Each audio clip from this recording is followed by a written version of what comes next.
Well, since giving President Trump the boot on most social media platforms, really just about anyone you can think of, Facebook and Twitter have collectively seen 51.2 billion erased from their market caps. Here is the buzz. Both companies announced last week that they would permanently ban the president after saying he posed too large of a risk for violence keeping him on the platforms. The bans come as Trump faces much criticism for his role in inciting last week's violent riots at the U.S. Capitol.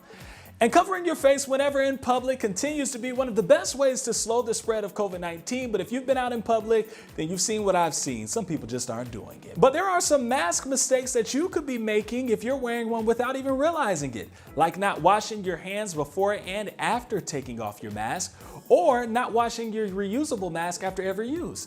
And this is quite shocking and a little disturbing. Nearly 25% of people admit to sharing a mask with others. Well, obviously that defeats the purpose of wearing one, and health experts say you should not do that. Lastly, if you've seen your hair turn gray, know you're not getting older, just blame 2020. Some people believe last year made them gray faster than ever before, and get this, the average woman says she feels a few years older after surviving last year.